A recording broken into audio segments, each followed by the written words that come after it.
안녕하세요.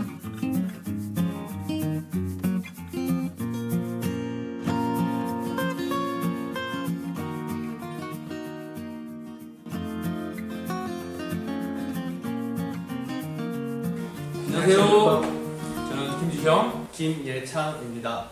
예, 지난 시간에 우리가 뭘 했었죠? 러시아 GDP와 유가를 한번 그래프로 그려봤었죠. 아, 예. 상당히 임프레시브했어요. 거의 인치되는 그런 곡선을 그리더라고요. 네. 근데 이런 의문이 생겼어요.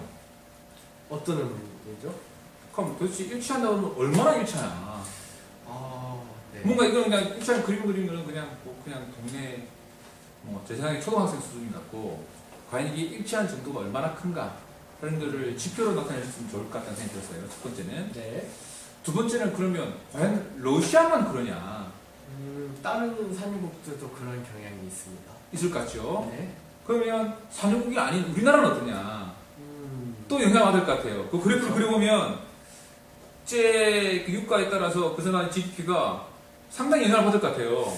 그렇죠. 저희 우리나라도 오일 쇼크 같은 게 있었던 걸 생각해 보면은 그렇죠. 영향이 없다고 할 수는 없죠. 그렇죠. 그래서 지금 하고 싶은 건 뭐냐면 그런 반론을 제기해요. 러시아만 그런 게 아니라 모든 나라의 경제가 유가와 관련돼 있다. 그러므로 러시아가 관련돼 있다고 하는 거는 뻥이고 약간 과장된 거다.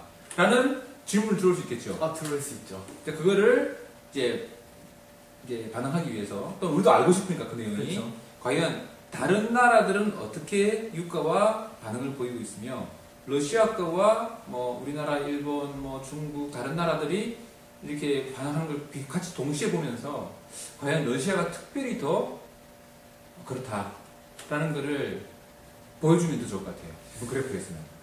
저도 그걸 그리고 싶었는데 데이터는 많은데 그리기가 또 어려워요. 그렇죠. 제 한계가 그거였어요. 자, 오늘 그걸 한번 풀어봅시다. 네. 잠시 뒤에 꺼내겠습니다. 예, 자료를 다시 갖고 왔습니다. D열에는 우리가 그게 있죠.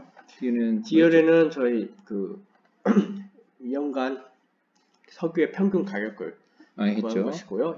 90년도부터 2016년. G열에는 우리가 봤던 러시아가 있고, 한국, 미국, 중국, 일본 다양한 나라들의 GDP가 나와 있죠. 그렇죠. 이거를 한번 같이 그려볼게요. 예. 그러면 이 프라이스와 이 두 개를 먼저 Shift에서 옆으로 가서 아래쪽으로 컨트롤 줄로 하면 선택이 되거든요. 삽입해서 산점도를 한번 그려보겠습니다. 이 X축이 유가고요. Y축이 GDP거든요. 네. 상당히 일치된 선을 보이고 있습니다. 그래서 추세선을 추가하고 추세선에다가 아래쪽에 있는 수식과 R 제곱값을 하게 되면 69%, 약 70% 정도 해당되는군요. 네. 근데 요 두 개의 값이 특별히 좀 다르네요. 예. 그럼 여기 뭔지 알기 위해서는 여기 라벨을 붙여봐야 돼요. 레이블을 추가하고요. 레이블이 이게 연도가 안 나오기 때문에 13부터 시작된 건데 여기다가 값을 넣을 수가 있습니다. 셀 값을 넣어서 이 값이 뭐냐, 여기 있는 연도 값을 넣어라 하고 지시할 수가 있어요. 그리고 이제 Y 값을 뺄게요. 자, 그러면 이게 2015-16년도라는 걸 알 수가 있습니다. 2015-16년도를 제외하면 나머지는 상당히 일치하는 걸 보이거든요. 한국도. 그렇죠. 그러면 2015-16년 한번 빼볼게요. 그럼 어떻게 되는지. 딜리트를 해보겠습니다. 그랬더니 거의 90%에 가까울 정도로 설명력이 90%에 가까운 건 상당한 거거든요. 그렇죠. 그러니까 한국도 유가에 거의 일치한다. 많이 이준하는 거죠. 예. 그걸 알 수가 있네요. 러시아만 그런 게 아니라. 그건 사실 설명이 되죠, 우리도. 그거는 설명이 되죠. 왜냐하면 우리나라는 석유 수입량이 5위인 것은 우리나라 국민들이 다 쓰는 게 아니라 그것을 상품으로 만들어서 수출하기 때문에 그렇죠. 유가가 높아져도 더 비싸게 팔 수 있으니까 설명이 되는 구조이기도 합니다. 맞습니다. 그래서 결국 우리나라는 산유국은 아니지만 거의 산유국에 육박한 거죠. 석유를 생산해서 그걸 파는 그렇죠. 나라다 보니까 석유값이 비싸져도 원가만 딴 나라에서 산다 뿐이지 거의 산유국에서 판다고 할 수 있어요. 어떻게 보면. 그렇죠. 석유 제품을 만들어내는 석유 제품 결국 만들게 되니까 산유국과 비슷한 결과가 나올 수 있죠. 예, 그렇죠.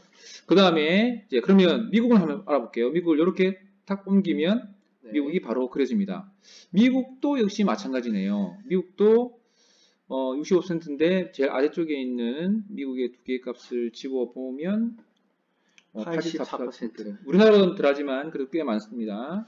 미국까지는 좀 설명할 수 있습니다. 그렇죠. 미국은 이제 3대 석유죠. WTI라고 해서 텍사스산 중진류, 브렌트유, 두바이산 기름. 근데 지금 텍사스산 기름이 세계 3분의 1이기 때문에 3분의 1의 산유국이에요. 예, 3분의 1 미국의 석유, 그러니까 미국의 텍사스 석유, 두바이의 중동 석유, 그 다음에 브렌트유. 이게 세계 석유의 3분의 1씩 장악하고 있거든요. 그렇게 하면은 뭐 미국도 사실은 산유국에 속하는 나라죠. 그렇죠. 예. 물론 자기도 생산도 많이 하고 소비도 많이 하지만 너무 많이 해서 그래서 결국은 수입을 많이 하는 거예요. 예. 그렇지만 뭐 그래서 그러면 이제 러시아 말고 중국 한번 볼게요. 예. 아이고 중국 이렇게 올리면 중국도 빠집니다. 중국도 꽤 많이 있는데 요 밑에 있는 2015년 16년 빼고 나면 상당히 일치한 걸 보이군요. 네. 러시아보다는 덜하지만 그러니까 2015년 16년이 무슨 일이 있었나 봐요. 그죠? 네, 그게 있죠. 그게 요즘 제가 책을 쓰고 있는 주제이기도 합니다. 예. 그건 긴 이야기인가요? 짧은 이야기인가요? 간단하게 여러분들이 들어보셨을 텐데 셰일 혁명이라고 예, 지금은 좀 길어질 것 같아서 일단 패스하겠습니다. 자, 그러면 이제 일본도 한번 볼게요. 일본은 거의 영향을 안 받는군요. 네. GDP 유가에 상관없이 항상 일정한 GDP를 갖고 있네요. 그다음에 일본은 이제 석유화학이 많이 물러나고 전자제품 시대를 많이 갔기 때문에 네, 가능한 이야기. 유가에 변동성이 없다는 거죠. 네. 자, 비엔남 같은 경우도 많이 있고 역시 한번 지워볼까요? 네, 지워보겠습니다. 역시 비엔남도 역시 많이 있네요. 그러면 베트남 같은 경우는 산유국이 아니잖아요?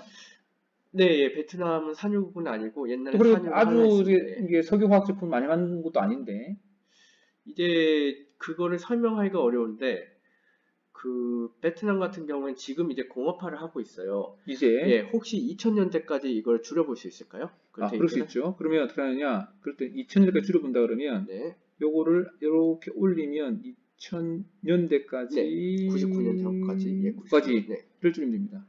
예. 그러면 이제 데이터가 많이 안 나오죠. 값이요.